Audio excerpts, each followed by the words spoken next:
नमस्कार, आप सभी का बहुत बहुत स्वागत है। देख रहे हैं आप, क्योंकि सवाल दिल्ली का है और आज सबसे बड़ा सवाल दिल्ली के मन में ये कौन रहा है कि ये ओजोन के लोग आखिर क्या सुरक्षित हैं? जिन कॉलोनियों में लोगों के घर हैं और वो ओजोन के दायरे में अगर आ गई है तो क्या लोग अपने घरों को छोड़ दें? क्या लोगों के घरों पर बुलडोजर एक्शन होगा? सबसे बड़ा सवाल आज का।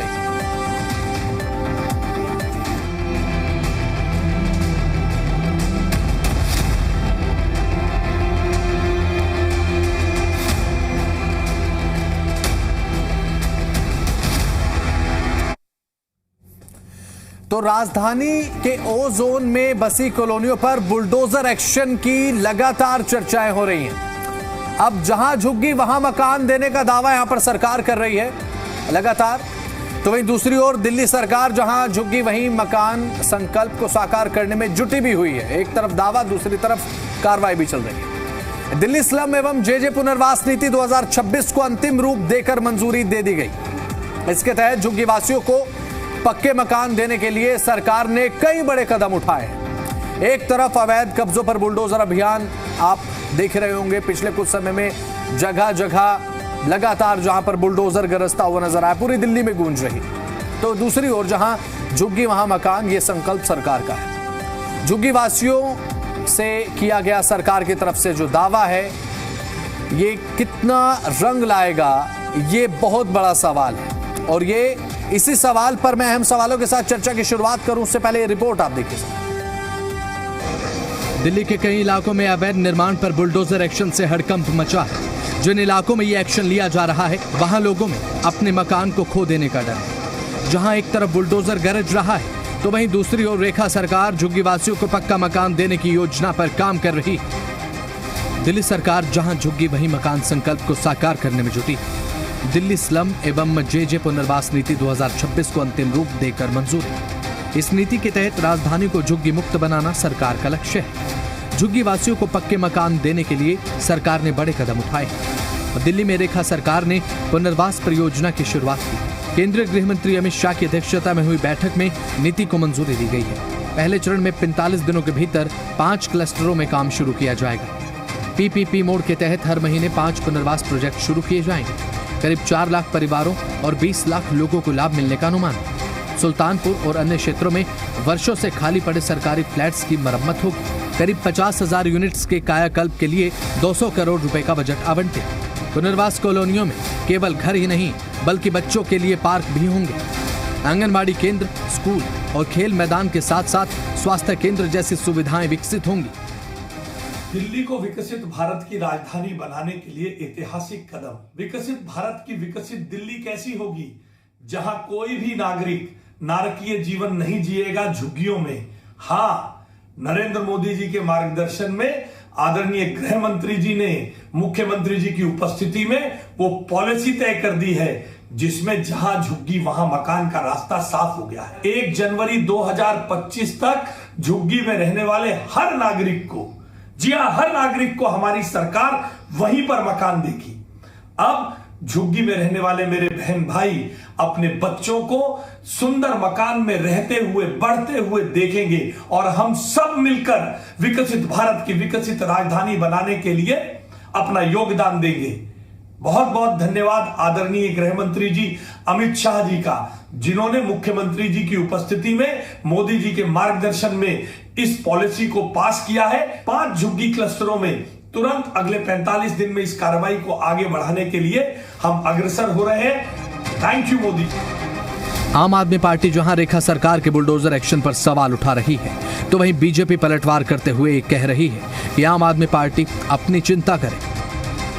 अलग अलग नेतागण ओजोन की कॉलोनियों के अंदर घर घर, मोहल्ले मोहल्ले, गली गली जाके एक हस्ताक्षर कैंपेन कराएंगे, जिसका मकसद है संसद के अंदर कानून बने। जो बात मान्य है वो है कानून, और कानून बनेगा संसद में, और संसद के अंदर भारतीय जनता पार्टी की मेजॉरिटी है।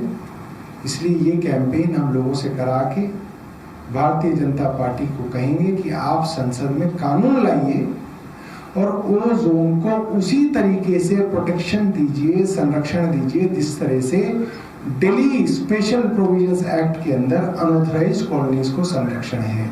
वो कोई भी कैंपेन चला ले, उनके कैंपेन की हवा आने वाले दिनों में अपने आप निकल जाएगी। वो कोई भी कैंपेन चला ले, उनके कैंपेन की हवा आने वाले दिनों में अपने आप निकल जाएगी। दिल्ली में कब तक गरजेगा बुलडोजर? जहां झुग्गी वही मकान के वादे में कितना दम है? क्या रेखा सरकार की पुनर्स्थापना नीति लाएगी रंग? ये बड़ा सवाल है। ब्यूरो रिपोर्ट, जी मीडिया।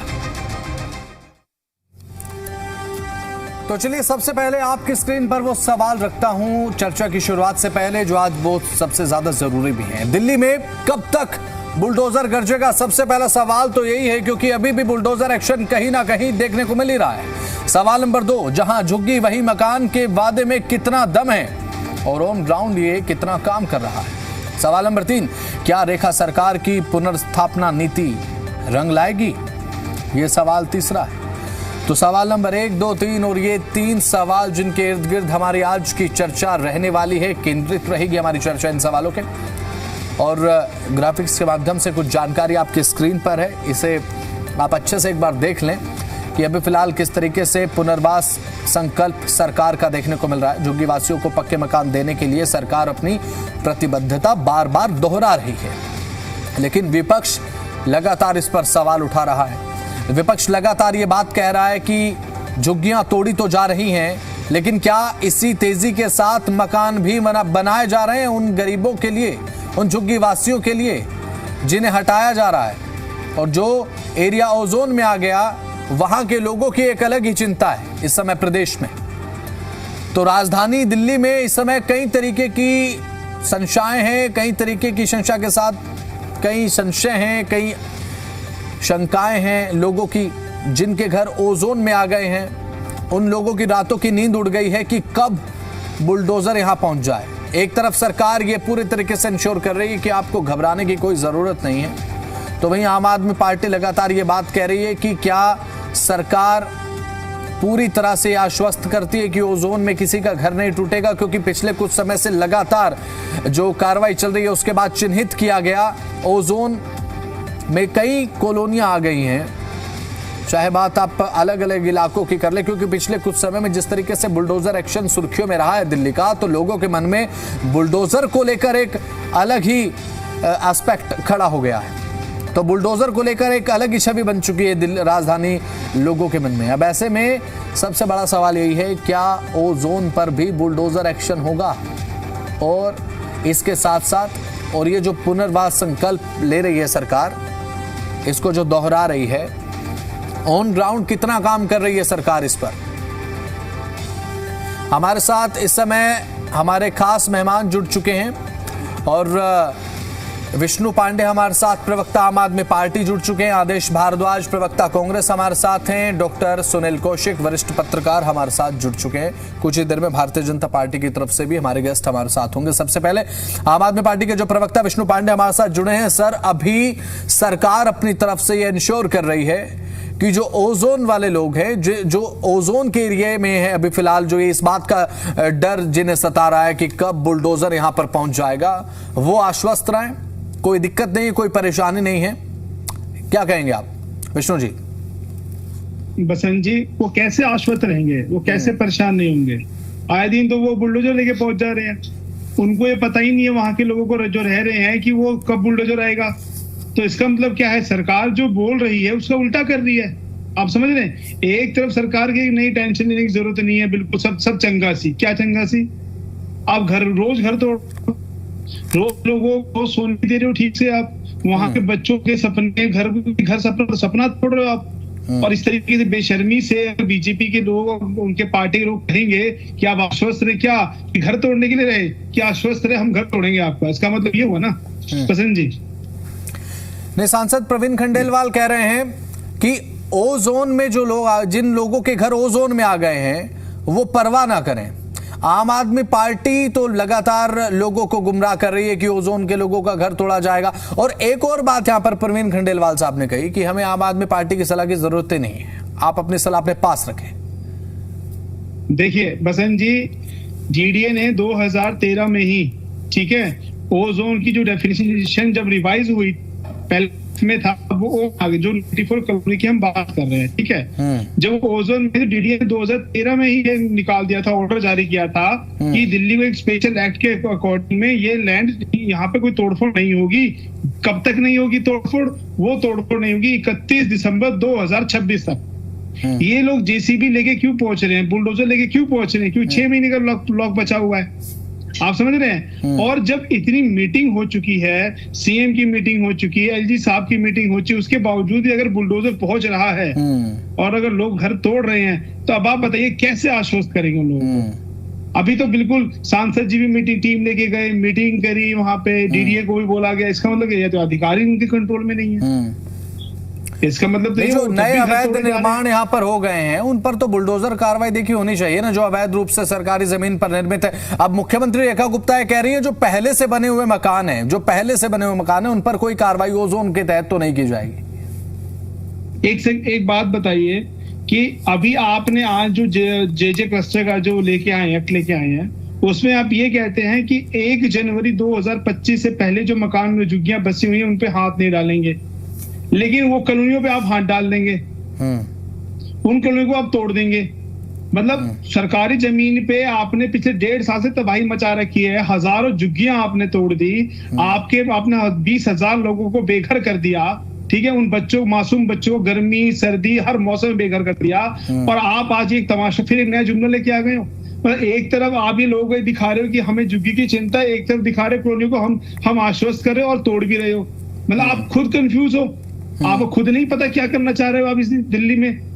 क्योंकि देखिए, जो सरकार 2,500 रुपए 1 साल में नहीं दे पाई, जो सरकार दिल्ली वालों को साफ पानी नहीं दे पाई 1.5 साल में, जो सरकार अब लंबे पावर कट को नहीं रोक पाई, आते ही लंबे पावर कट लग गए थे, इन्वर्टर का बाजार शुरू हो गया, क्या आप उनसे उम्मीद कर सकते हैं? क्या दिल्ली की जनता उनसे कोई आश्वस्त हो सकती है? क्यों, क्या करेंगी? क्या वो झुग्गी वाले जो लोग जिनको आज नया जुमला दे दिया है, क्या उनको भरोसा होगा? अच्छा, उन 350 से 400 झुग्गियां और उन जो लोग थे 20,000, उनका क्या हुआ? वो भी सरकारी जमीन पे बसे हुए थे, उनको आते ही तोड़ दिया गया था, और आप एक नई डेफिनेशन आप लेके आ गए हो। चलिए ठीक है। आदेश भारद्वाज जी लगातार हमारे साथ, आपके पास मैं लौटूंगा। आदेश भारद्वाज जी लगातार कांग्रेस की तरफ से हमारे साथ बने हुए हैं, कांग्रेस का पक्ष रख रहे हैं। फिलहाल भारद्वाज साहब, सबसे पहला तो सवाल यही कि अभी फिलहाल जो सरकार ये कह रही है कि भाई पुनर्वास संकल्प जो हमारा है हम उस पर काम कर रहे हैं, ऑन ग्राउंड जिस तरीके से लगातार विपक्ष तो एक्टिव रहता ही है, कांग्रेस की भी मौजूदगी राजधानी दिल्ली में है। अब ऐसे में जिस तरीके से झुग्गियों को सर हटाया जा रहा है, पिछले कुछ 15 से 20 दिनों से दिल्ली की तो सुर्खियां यही रहती है कि आज फला जगह पर बुलडोजर चल गया, आज फलानी जगह पर बुलडोजर चल गया। ये बुलडोजर एक्शन ही लगातार दिल्ली की सुर्खियां अपने आप में बटोर रहा है। तो क्या पुनर्वास संकल्प भी इतनी गति से आगे बढ़ता हुआ विपक्ष देख पा रहा है जो सरकार लगातार दोहरा रही है? देखिए, वास्तविकता ये है कि सच्चाई में सरकार जो कहती है उसके विपरीत करती है। सरकार चुनाव में नारा दिया, जहां झुग्गी वहीं मकान, ये स्कीम हम लेके आए थे। हमने तमाम झुग्गी झोपड़ियों का सर्वे किया। सर्वे करने के बाद दिल्ली के अंदर 47,787 मकान हमने दिल्ली के अलग अलग कोने में बनाए, जो कि पिछले 12-13 साल में इस सरकार ने कहीं भी किसी गरीब आदमी को लॉट नहीं किए। उल्टा जो कालका जी के और अशोक विहार में जो मकान दिए गए, कालका जी के मकानों का 3000 फ्लैट थे, उनका फाउंडेशन स्टोन राहुल गांधी जी ने रखा था।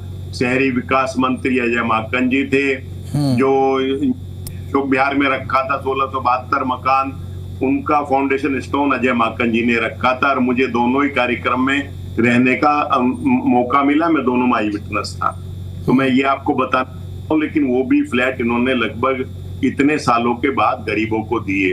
अभी हमारे पास लगभग 45,000 बने बनाए फ्लैट तैयार हैं। बहुत सारे खंडर हो गए हैं सरकार की देखरेख ना करने के कारण, जिसका खामियाजा गरीब लोगों को भुगतना पड़ता है। लेकिन सरकार को उजाड़ने का काम करती है। वजीरपुर के 3 माह पूर्व राहुल गांधी जी आए थे और उसके बाद कहीं झुग्गी झोपड़ी को तोड़ना बंद किया गया। अब दोबारा से ओजोन पे लग गए हैं, जबकि सच्चाई ये है कि हमने अपने समय के अंदर ही 1739 कॉलोनियों को चिन्हित किया, उन कॉलोनियों में जो सरकारी जमीन पे बनी हुई जगहें थी उनको एक अलग कैटेगरी में रखा और वो जो उनकी जो परिभाषा उसको भी क्लियर किया और उसके बावजूद कहीं ना कहीं 1739 कॉलोनियों को रखा गया था। लेकिन सिर्फ और सिर्फ लोगों को परेशान करने के लिए, दिक्कत देने के लिए ये तमाम इस तरह के काम किए जा रहे हैं। हमने 2021 के मास्टर प्लान को अपने समय में काफी हद तक कंप्लीट कर लिया था, लेकिन इस सरकार के लगभग 12 साल हो गए, यूडी मिनिस्ट्री के अंदर वो आता है, उस मास्टर प्लान के ऊपर एक भी काम होता हुआ दिल्ली में नहीं दिख रहा। मास्टर प्लान के अंदर हमने 50 लाख मकानों का प्रोविजन किया था। जब इनके जयपाल रेड्डी साहब यूडी मिनिस्टर बने थे, उन्होंने 50 लाख से घटा के उसको 25 लाख कर दिया, लेकिन एक भी चलिए ठीक है। आदेश भारद्वाज जी आपके पास मैं लौटूंगा। डॉक्टर सुनील कौशिक लगातार वरिष्ठ पत्रकार हमारे साथ बने हुए हैं। अब डॉक्टर सुनील कौशिक मैं आपसे समझना चाहूंगा अभी फिलहाल, क्योंकि ये भ्रमनुमा स्थिति मुझे लगता है कि कौशिक साहब जब ज्यादा पैदा हो गई, जब डीडीए की तरफ से पोस्टर लगा दिए गए, बैनर लगा दिए गए और उसमें जो भाषा का इस्तेमाल जिस तरीके से देखने को मिला कि भाई यहां पर कार्रवाई हो सकती है, हालांकि उसके बाद मुख्यमंत्री को स्पष्टीकरण मांगना पड़ा डीडीए अधिकारियों से कि भाई जब हाईकोर्ट का निर्देश ऐसा नहीं है कि पुराने मकानों पर कार्रवाई होगी, तो आप किस तरीके से इस भाषा की समीक्षा करें तो ताकि कोई अनावश्यक डर का माहौल लोगों में ना बने। देखो बसंत जी, मैं तो 2-2.5 दशक से यही देख रहा हूं कि गरीबी के नाम पर, मकानों के नाम पर, तमाम स्कीमों के नाम पर गरीब जनता के साथ जो धोखा होता आया है, क्या इसका समाधान कभी हो पाएगा कि नहीं हो पाएगा? दिल्ली में हजारों की संख्या में फ्लैट जर्जर हो गए बनके, उसमें गरीब नहीं पहुंच पाए। कौन जिम्मेदार, कौन उनका भुगतान करेगा? जनता के टैक्स का पैसा था। कौन उनके आड़े आया? ये कम से कम मुझे लगता है सरकार को तो बताना चाहिए। सबसे महत्वपूर्ण बात यह है कि हाई कोर्ट और सुप्रीम कोर्ट के तमाम ऐसे आदेश जहां रेलवे के आसपास झुग्गी झोपड़ियां हटाने का आदेश कई बार किया है, क्या उसका समाधान कोई है? क्या उनके ऊपर कोई बड़ी कार्य योजना है? तीसरी सबसे महत्वपूर्ण बात कि जो भी, जैसे आपने जनवरी 2025 कर दिया, ठीक है, सहमत है इसके एक आपने टाइमलाइन सेट कर दी। जिन सरकारी जमीनों पर कब्जे किए उसके लिए उत्तरदायी कौन? क्या सरकारी कर्मचारी उत्तरदायी नहीं है? छोटे से, ये तो दिल्ली है, छोटे शहरों में एक दीवार खड़ा नहीं कर सकता व्यक्ति। दीवार खड़ा करने पर तत्काल सरकारी कर्मचारी आके खड़े हो जाते हैं कि आपने इसकी परमिशन ली है कि नहीं ली है। बिल्कुल। और यहाँ मकान बनते चले जा रहे हैं। कौन सा संरक्षण है?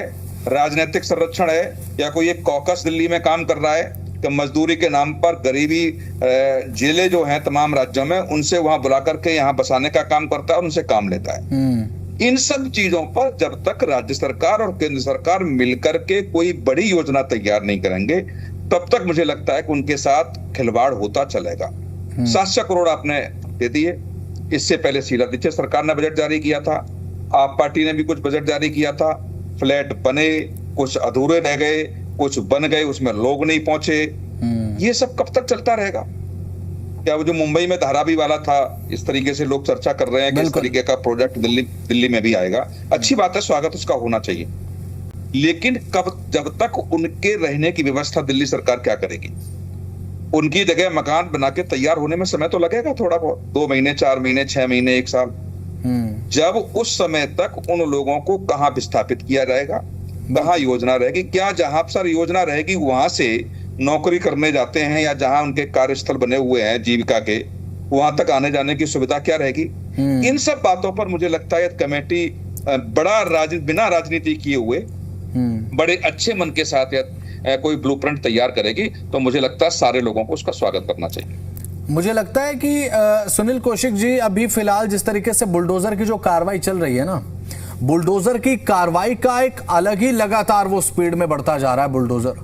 और 80-20 का रेशो क्या लगता है आपको भी भाई कि आप जितने भवन निर्मित कर रहे हैं, जितने मकान निर्मित कर रहे हैं, उससे ज्यादा तो आप, मुझे लगता है कि इस समय तोड़ते जा रहे हैं, और तोड़ने की रफ्तार ज्यादा है एज कंपेयर टू निर्माण करने की, क्योंकि जो लोग अभी बेघर हो रहे हैं उन लोगों को कहां बसाया जाएगा, जैसा कि आपने जिक्र अभी थोड़ी देर पहले किया।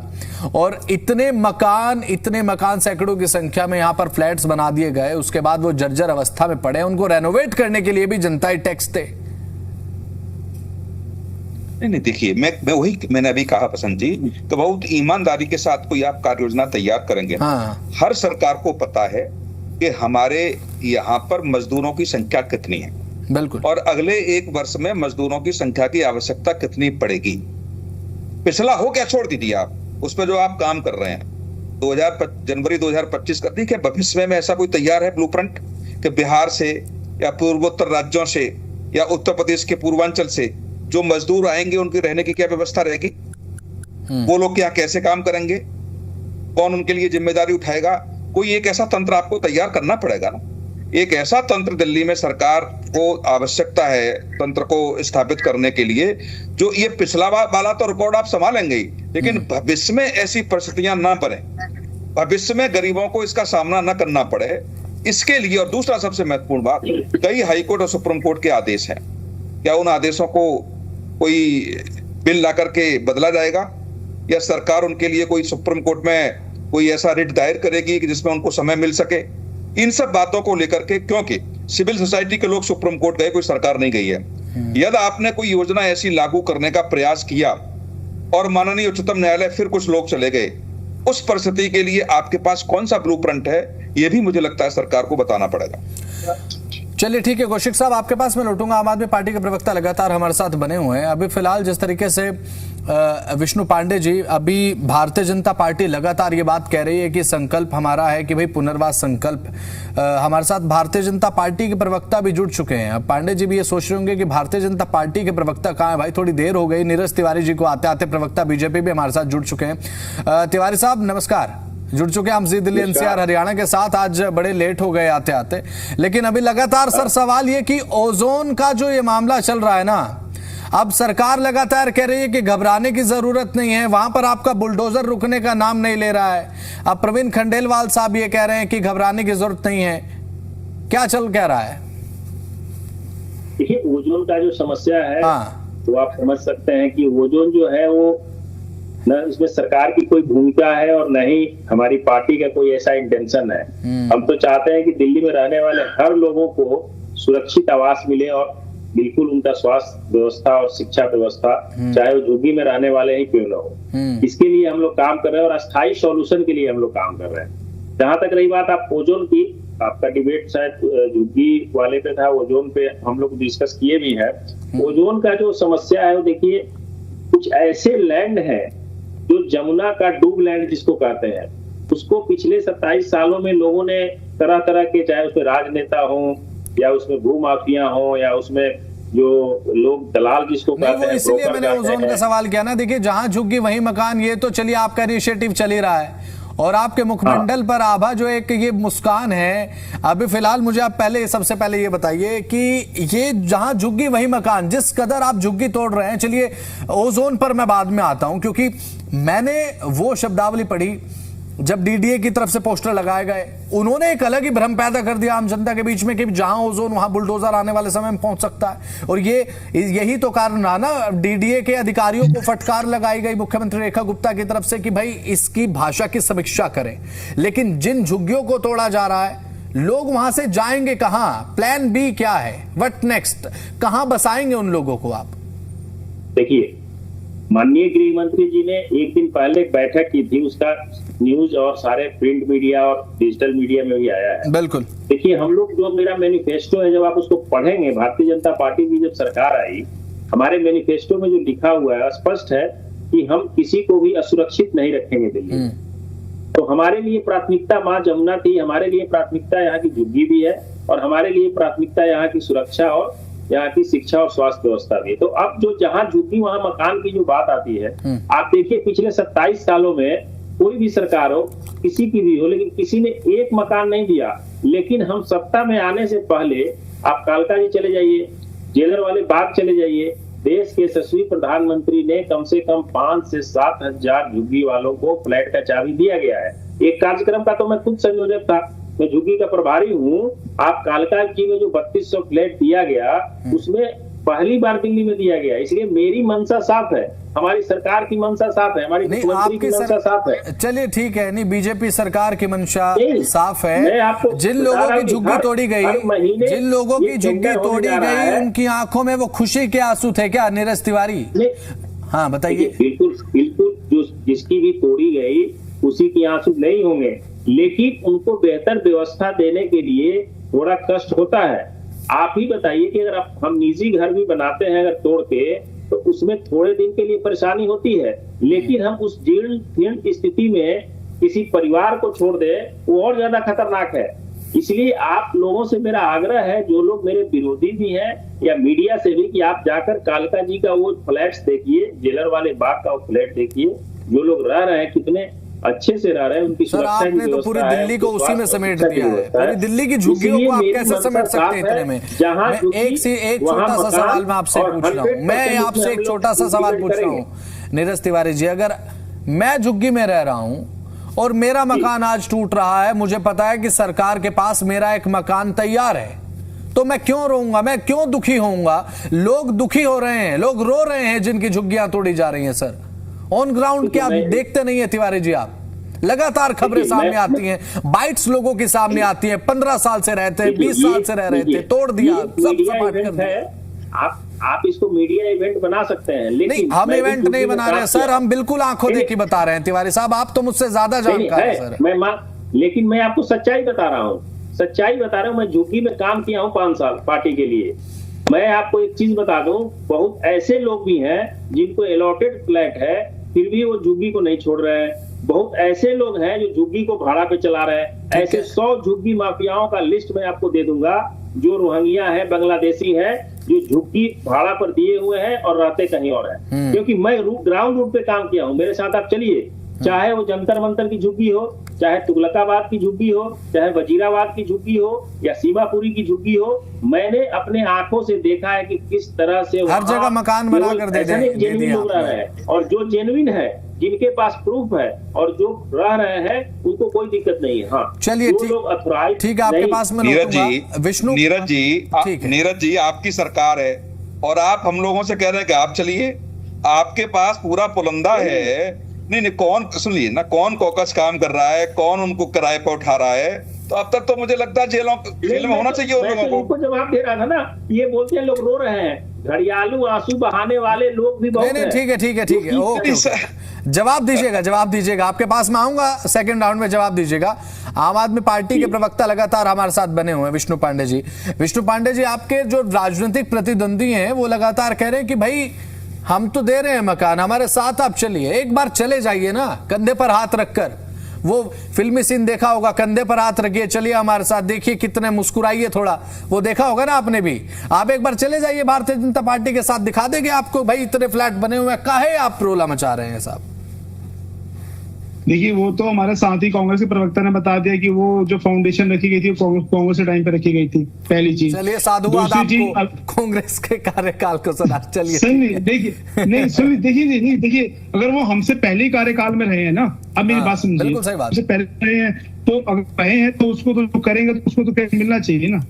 अब आते हैं दूसरी बात, अभी नीरज जी ने बताया कि इनके पास 100 लोगों की लिस्ट है, इनके पास रोहिंग्या की लिस्ट है, इनके पास बांग्लादेशियों की लिस्ट है, इनके पास गैंगस्टरों की लिस्ट है। सर सरकार आपकी है, 1.5 साल से पुलिस आपकी है, प्रशासन आपकी है, लिस्ट करके कर क्या रहे हो? अब तो चुनाव हो गया, जिस मुद्दे चुनाव लड़ा था आपने, रोहिंग्या मुसलमान आप भगा नहीं पाए, तो आप इसका मतलब फेल हुए।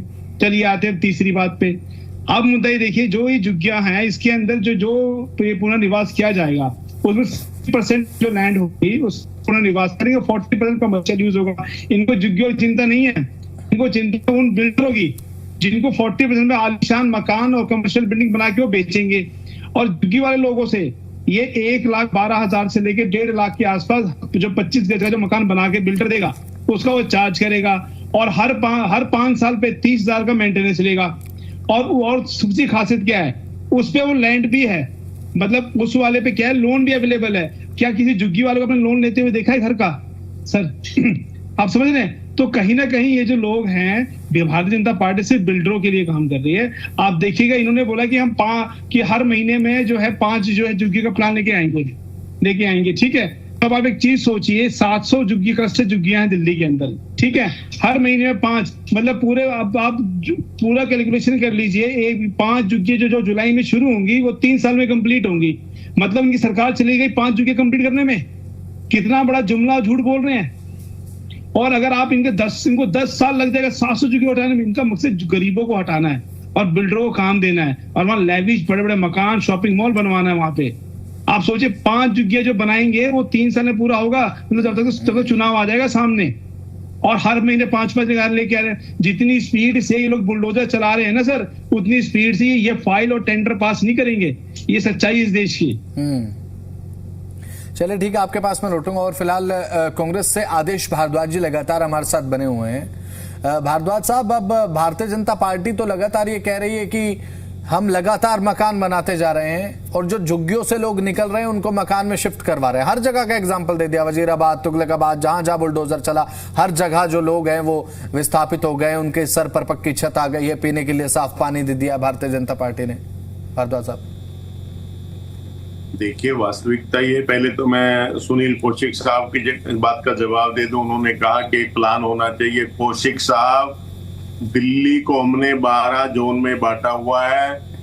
किस जोन के अंदर कितने फ्लैट्स बनेंगे ये हमने प्लान बनाया हुआ है। वहां पे कहाँ हॉस्पिटल बनेगा। आदेश भारद्वाज जी, माफी चाहूंगा बीच में रोक रहा हूं। इसी बीच एक बड़ी जानकारी सामने आ रही है। दिल्ली से ब्रेकिंग न्यूज ये है कि सीएम रेखा गुप्ता ने एक अहम बैठक की है और मुख्यमंत्री की अध्यक्षता में एपेक्स कमेटी की बैठक रही और मानसून और बाढ़ नियंत्रण तैयारियों की समीक्षा की गई। इस दौरान जल भराव रोकथाम पर विशेष फोकस सरकार का है और फिलहाल इसी के तहत ये बैठक रही है और फिलहाल सभी विभागों को तेजी से काम करने के निर्देश जारी किए गए हैं। जल भराव वाले क्षेत्रों में अतिरिक्त पंप तैनाती के आदेश हैं और सीधे तौर पर कहा गया है कि हर बिंदु पर नोडल अधिकारी नियुक्त रहें और 24/7 फ्लड मॉनिटरिंग सिस्टम लागू रहेगा। सेंट्रल फ्लड कंट्रोल रूम से निगरानी सभी इलाकों की जाएगी। कहां पर जल भराव की कंडीशन क्या है, कहां पर किस तरीके से कदम उठाए जाने चाहिए, ऑन द स्पॉट भी होगा और उससे पहले निगरानी भी रखी जाएगी। बैठक में सांसद, एमएलए, मंत्री सभी मौजूद रहे हैं और फिलहाल दिल्ली से बड़ी खबर ये, मुख्यमंत्री रेखा गुप्ता की फिलहाल बैठक ये देखने को मिली। जल भराव वाले क्षेत्रों में अतिरिक्त पंप की तैनाती और इसी के साथ साथ जल भराव को रोका जाए। 24/7 किस तरीके से रेस्टलेस मोड में काम कर रहे हैं, क्योंकि आने वाला समय मानसून का, ऐसे लेकर ये बैठक काफी महत्वपूर्ण मायने इसके हो जाते हैं। लेकिन ये बैठक रही ऑन द टेबल, तो चीजें साइन हो चुकी हैं। ऑन ग्राउंड क्या रहेगा, आने वाला समय इसका जवाब खुद दे देगा। चर्चा पर वापस लौट रहे हैं। हमारे साथ खास मेहमान हमारे लगातार बने हुए हैं। कांग्रेस की तरफ से आदेश भारद्वाज जी अपनी बात रख रहे थे। भारद्वाज साहब, बात पूरी कीजिए।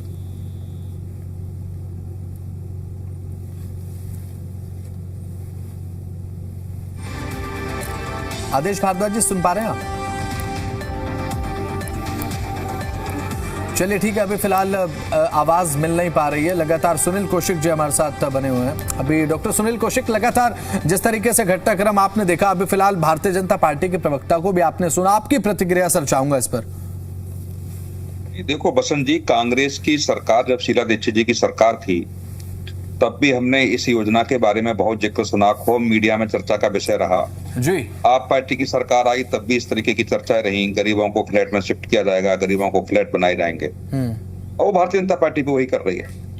सीधा सीधा कहने का ये तात्पर्य है कि निश्चित तौर से, जैसे नीरज तिवारी जी ने कहा कि उनके पास कुछ ऐसी चीजें हैं, मैं 100% उनकी बात से सहमत हूं और मैंने पहले चरण में आपसे कहा भी था कि एक कॉकस दिल्ली में, और ऐसे बड़ी मेट्रो सिटी है, दिल्ली नहीं, अधिकतर बड़ी मेट्रो आप देखेंगे, पूना देखेंगे, बेंगलोर देखेंगे, मुंबई देखेंगे। मैंने खुद देखा है कि कॉकस ऐसा काम करता है कि जब गरीबी क्षेत्र से लोग मजदूरी के लिए जाते हैं तो बाकायदा झुग्गी झोपड़ियां भी किराए पे मिलती हैं, उनको रहने की व्यवस्था भी होती है, सारे डॉक्यूमेंट्स भी वहां लोग वो बनवाने का काम करते हैं। और ये अभी से नहीं चल रहा, ये कई दशक से ऐसा चल रहा है। क्या ये, मैं बार बार वही कहना चाहता हूं, क्या ये सिस्टम खत्म होगा? पुरानी व्यवस्था को संभालने के लिए आपके पास ब्लूप्रिंट है, नई व्यवस्था ऐसी डेवलप न हो, इसको रोकने के लिए आपके पास क्या है? फिर आगे 10 साल 15 साल बाद फिर एक स्थिति पैदा होगी। और अधिकतर आप देखिए, जब उन गरीब परिवारों से बात करते हैं हम लोग जाकर के, जब चर्चा होती है तो उनके दिमाग में एक बात बैठ गई है कि जहां आप मकान बना लीजिए, बस रखने का समय जगह मिल जाए आपको। वो आपकी हो गई, आपके पिताजी की हो गई। भविष्य में जाकर के सरकार कुछ न कुछ सहूलियत देकर के या तो आप फ्लैट में शिफ्ट करेगी, या गरीबी रेखा से नीचे के जो भी छोटे से फ्लैट बनाते हैं वहां जाकर के आपको शिफ्ट करेगी, या कुछ न कुछ मुआवजा देकर के आपको अलग करने का प्रयास करेगी। उत्तराखंड में आपने देखा कितना विवाद हुआ, वहां पर हाई कोर्ट के आदेश के बावजूद भी वो लोग मकान खाली करने के लिए तैयार नहीं थे, और हाई कोर्ट ने भी फिर क्या कहा कि पहले इनकी पुनर्वास की व्यवस्था वहां की सरकार करे। सरकार सुप्रीम कोर्ट में आई और सुप्रीम कोर्ट पर उस पर स्टे हुआ।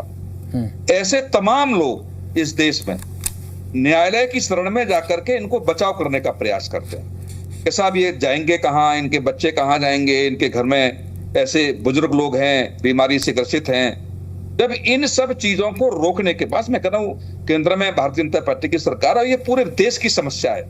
यदि आप रेलवे विभाग की बात करेंगे तो देखेंगे 30 से 40% कब्जा केवल इन्हीं लोगों का है, जो सिर्फ एक कॉकस के माध्यम से कब्जा कराया जाता है। उस कॉकस को कैसे तोड़ा जाए, इसके लिए भी एक व्यवस्थित चर्चा होनी चाहिए, एक व्यवस्थित ब्लूप्रिंट तैयार होना चाहिए, और एक ऐसा सिस्टम तैयार होना चाहिए कि भविष्य में देश में ऐसी स्थितियों का सामना न करना पड़े। लगातार कांग्रेस से आदेश भारद्वाज जी, आवाज मिल पा रही है आपको? सर, आपकी बात बीच में रह गई थी। जिस तरीके से भारतीय जनता पार्टी कह रही है हर जगह तो हमने दे दिया मकान, तुगलकाबाद की बात कर लें, वजीराबाद की बात कर लें, जहां झुग्गियों पर कार्रवाई हुई है वहां पर हमने कार्रवाई की है। बसंत जी, वास्तविकता आपके सामने है। दिल्ली के अंदर 46 जे कॉलोनी है जो कांग्रेस के द्वारा इमरजेंसी के टाइम पे बसाई गई थी। हमने समय पे लोगों को रहने के लिए जगह मुहैया कराई है, और 2005 के अंदर भलसवा जे कॉलोनी में प्लॉट दिए, वहां पे लोगों को बसाया, और उसके बाद हमने महसूस किया कि हमारे पास प्लॉटों की कमी है, तो हमने दिल्ली के अंदर श्रीमती शीला दीक्षित जी ने एक दिन का स्पेशल सेशन बुलाया, और उस स्पेशल सेशन में 23 सुझाव भारत सरकार को भेजे गए थे, जिसमें से 22 सुझाव मान लिए गए। और मैं कौशिक साहब को कहना चाहता हूं कि कौशिक साहब, दिल्ली को हमने 12 जोन में बांटा हुआ है, और इसमें 50 लाख फ्लैट बनाने का हमारा प्रपोजल है। डीडीए की साइट के ऊपर है, कनेक्टिविटी कहां से होगी, कहां से मेट्रो जाएगी, कहां से बस जाएगी, कहां पे स्कूल होगा, कहां पे हॉस्पिटल होगा, और कहां पे रिजर्वायर होगा, कहां पे वेस्ट वायर होगा। ये तमाम चीजों के लिए उसमें प्रोविजन लिखा हुआ है, एक एक चीज बनी हुई है। लेकिन ये सरकार 2014 में आ गई, जिसने पूरी तरह से उस मास्टर प्लान के ऊपर रत्ती भर काम नहीं किया, और लोगों की समस्याएं डे बाय डे बढ़ती चलेगी।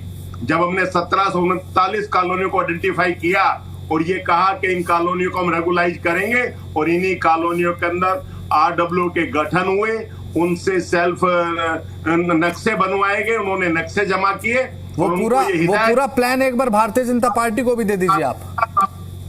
लोगों को, दिल्ली के लोगों को समझते हुए इतने फ्लैट बनाएंगे, वहां पे लोग जाएंगे। लेकिन सरकार बदल गई, ना तो यूडी डिपार्टमेंट ने कोई काम किया, ना टाउन प्लानिंग ने कोई काम किया।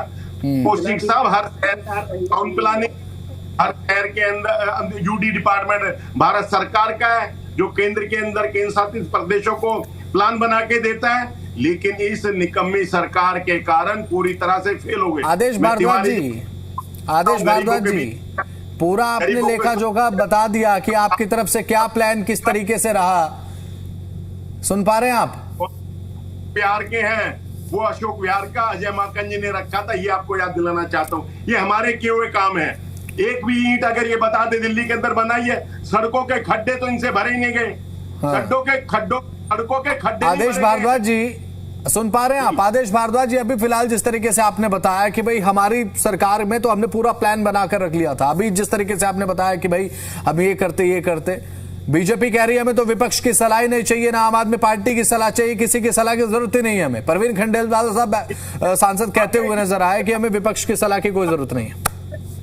इसीलिए पेपर लीक हो रहे हैं, क्योंकि लीकेज के अंदर है, और क्वेश्चन पेपर को हवाई जहाज से भिजवा रहे हैं।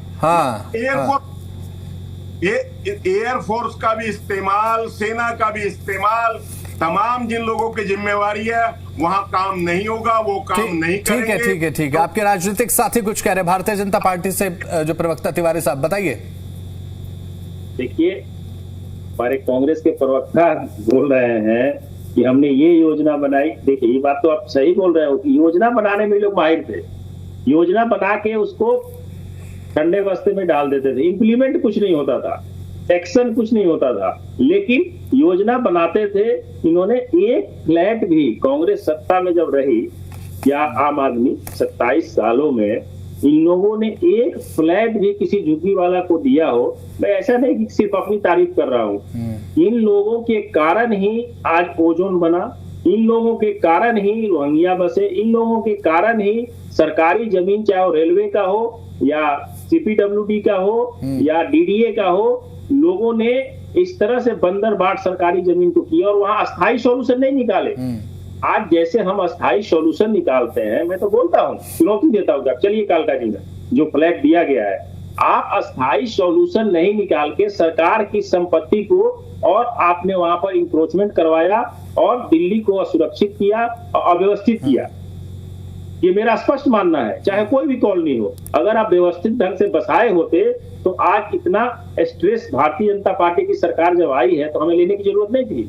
आज हमारे माननीय गृह मंत्री ने जो बैठक ली है उसका पूरा आप डिटेल्स अगर पढ़िएगा, हम लोगों का ये मंशा है कि जो भी व्यक्ति हो, अगर असुरक्षित है, कोई जमुना लैंड में रह रहा है तो असुरक्षित ही है।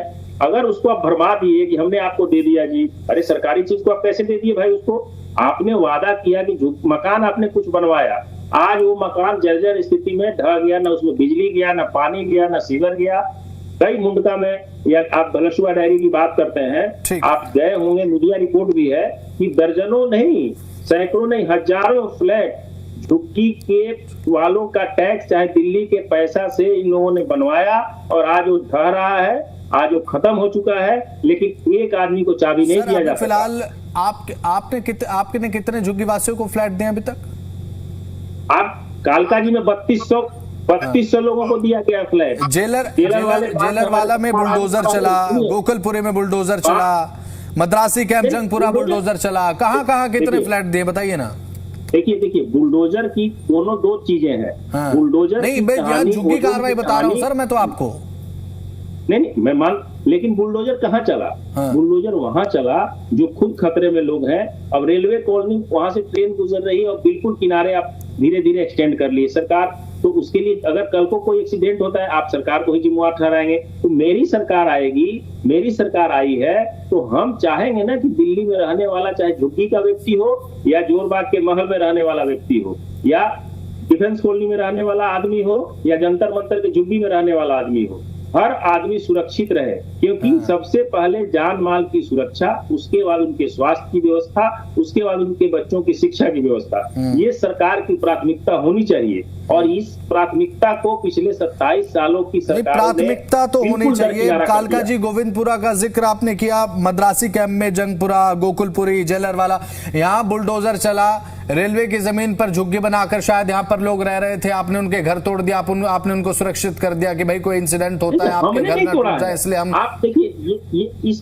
परसेप्शन को पहले दिल्ली के लोगों को और विपक्ष को भी खत्म करना पड़ेगा कि अगर बारिश हो गई तो भाजपा ने करा दिया, हमने नहीं तोड़ा है। ये इलीगल काम 27 सालों में जो हुआ है उसको हम लोग लीगलाइज कर रहे हैं, और वो लीगलाइज करने में अगर उनको अच्छी जीवन की व्यवस्था किया जा रहा है तो इसमें क्या बुराई है? हम समझ नहीं सर, इसमें बुराई कुछ नहीं है, बुराई कुछ नहीं है सर। जो अहम चीज ये है तिवारी साहब कि जितनी संख्या में झुग्गियां तोड़ी जा रही हैं, क्या उतनी संख्या में फ्लैट दिए जा रहे हैं लोगों को? मेन चीज तो ये है। सीधी बात, आप 100 झुग्गी तोड़िए, आपके पास 100 मकान होने चाहिए, आप झुग्गी से निकलिए, मकान में जाइए। आम आदमी पार्टी के प्रवक्ता कह रहे हैं, वो भी आपको सराहेंगे, सुनील कौशिक भी आपकी तारीफ करेंगे और कांग्रेस के प्रवक्ता भी तारीफ करेंगे। 100 झुग्गी तोड़ी भारतीय जनता पार्टी की सरकार में, 100 झुग्गी वासियों को 100 मकान दिए गए हैं। देखिए, जो भी झुग्गी या जहां भी बुलडोजर चला है तो बिल्कुल डेंजरस जोन है, और बिल्कुल मतलब वहां पर किसी तरह का कोई भी, जो लोग पहले से किसी भी तरह का, उनके पास न बिजली है न पानी है, और बिल्कुल अनऑथराइज्ड रोहिंग्या, बांग्लादेशी आने वाले लोग वहां रह के, उनके पास न कोई आईडी है, उनके पास न किसी तरह, तो वो तो दिल्ली के लिए सुरक्षा का खतरा है ना, और उनके लिए भी खतरा है। तो हम तो व्यवस्थित करेंगे ही। दिल्ली को क्या विकसित दिल्ली नहीं बनाया जाए, दिल्ली को सुरक्षित नहीं बनाया जाए, दिल्ली को जाम से मुक्त नहीं किया जाए, दिल्ली को पॉल्यूशन से मुक्त नहीं किया जाए, अब कुछ ऐसे लोग हैं जो 27 सालों में जमुना जी का लैंड, माँ जमुना को भी बेच दिया इन लोगों ने, माँ जमुना को इन्होंने गिरवी रख दिया। तो क्या आम आदमी पार्टी, ठीक है, आम आदमी पार्टी के प्रवक्ता से प्रतिक्रिया ले रहा हूं मैं, ठीक है, ओके। मतलब नीरज जी का कहने का मतलब ये है कि अगर आपको समस्या का समाधान निकालना है तो वहां घर तोड़ दो। मतलब भैया ना वहां लोग रहेंगे ना वहां, अरे आप बीच में क्यों बोल रहे हो आप नहीं आप समझिए, मेरी पूरी बात सुनिए, आप बीच में मत आइए ना, कूदिए मत बीच में, आप कूदिए मत ऐसे बीच में। हाँ, इनका कहना ये है नीरज जी का कि भैया वहां पे व्यवस्थाएं नहीं हो पा रही, तोड़ दो। अरे एजेंसियां आपकी नाकाम हुई हैं। एमसीडी में 2007 से लेके 2022 तक आप थे, उसके बाद अभी भी आप हो, डीडी आपके पास है, बसावट आपके पास में हुई है। दिल्ली में एजेंसियां क्या रोहिंग्या मुसलमान के ऊपर आसमान से आ गए थे क्या? हैं? आपके पास एजेंसी किसकी है? दिल्ली पुलिस किसके पास है? इंफॉर्मेशन किसके पास है? 12 साल से आपके पास, और आप चुनाव लड़ रहे हो, आपके पास जवाब ही नहीं है। आपसे पूछा जा रहा है कि जिन लोगों क्या उन्होंने जो झुग्गियां तोड़ी उनको आपने घर दिए? बोले नहीं, वो नहीं दिए इन्होंने घर, और ना ये देंगे। मैं आपसे गारंटी लिख के दे सकता हूं, ये एक भी घर नहीं बना पाएंगे यहाँ पे दिल्ली के अंदर। ये कैसे बना पाएंगे? ये लेके आगे बिल्डरों को लेके। अरे आप रुक जाइए ना, आपको पता ही नहीं है, आप 2500 वादा नहीं पूरा कर पाए हैं, महिलाओं को आप 2.5 रुपए नहीं दे पा रहे हो आप, और आप कर उनको घर दे दोगे? आप कैसे दे दोगे घर? जो आदमी सर झुग्गी कौन बनाता है? एक फिर आप कूदिए मत सर, आप नहीं सर ये देखिए, ये है दर्द, ये इनको लगी मिर्ची, जब सही चीज पूछी गई इनसे लग गई ना मिर्ची। आप कूदिए मत, मैं तो मुद्दे पे खड़ा हूँ। नीरज जी आप मत कूदिए बीच में ना, आपको आते यार, आप इतने वरिष्ठ हो, मत याद, अरे मेरे ज्यादा याद आपसे ज्यादा याददाश्त मुद्दे से भटक रहे हैं। कौन? अरे मैं तो पूरे झुग्गी के बारे में पूछ रहा हूँ आपसे, अरे झुग्गी के बारे में पूछ रहा हूँ आपसे, मैं आपसे आपके वादे पूछ रहा हूँ, मैं आपसे कि 2.5 वादे क्यों नहीं दिए गए आपसे, और आप घर देने की बात कर रहे हो। मैं आपसे ये पूछ रहा हूँ, झुग्गी में कौन रहता है? नीरज जी, झुग्गी में कौन रहता है? झुग्गी में वो रहता है जो आदमी अपना किराया न दे पाए। आप इस पब्लिक प्राइवेट पार्टनरशिप में आप चाहते हो 1.5 लाख रुपए पहले वो देगा, उसके बाद वो घर की बुकिंग कराएगा, फिर उससे आप कहते हैं मेंटेनेंस से 50 आपको 30,000 रुपए देगा 5 साल के। आप कर क्या रहे हो? एक तरफ घर तोड़ रहे हो आप लोगों के। आप सबसे पहले दिल्ली बुलडोजर बंद कीजिए, उसके बाद आप बात कीजिए हम घर देना चाहते हैं सबसे पहले। और दिल्ली में ना 24/7 बिजली दीजिए, अच्छा पानी दीजिए, तब लोगों के बारे में चिंता कीजिए। आप व्यवस्था को सवाल में फेल हुए हैं। एक हल्का सा काउंटर ले रहा हूं तिवारी साहब से, बीजेपी प्रवक्ता से, उसके बाद भारद्वाज साहब के पास। इन्होंने मुद्दा से भटक के 2,500 का याद दिला दिया। मैं इनको ये याद दिला दिया कि पंजाब में आपने वादा किया था 1,000-1,500 देने का, 5 साल होने जा रहा है, कहीं किसी को नहीं मिला। अरे दे दिया है सर, दे दिया है, जाके पढ़िए, गूगल कीजिए, आप पढ़िए, जाके सुनिए, जाके पढ़ लीजिए। 4 साल में सारे वादे पूरे कर दिए हमने।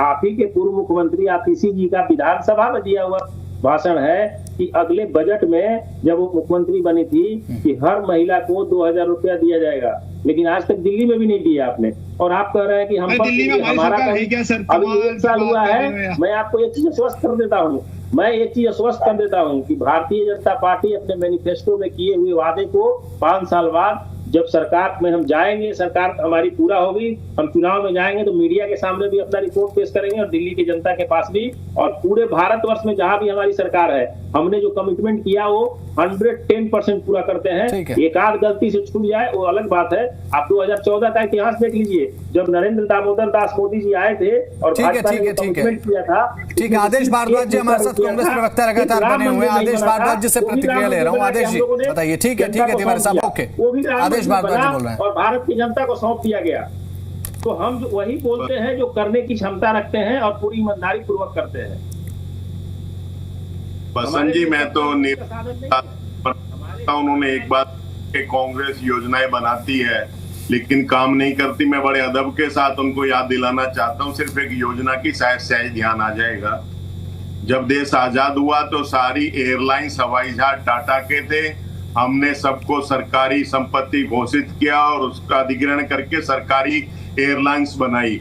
ये हमारी योजना थी और दुनिया के और हिंदुस्तान के तमाम लोग उनका लाभ उठाते थे, उनमें सवारी करते थे।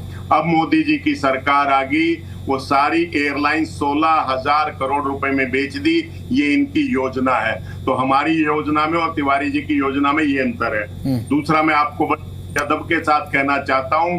और कौशिक साहब तो वरिष्ठ पत्रकार हैं, आप भी पुराने व्यक्ति हैं, आपको ध्यान होगा जब वाजपेयी साहब की सरकार गई थी 2004 में, तो दिल्ली के अंदर इसी तरह का हाहाकार मचा हुआ था जैसे आज मचा हुआ है।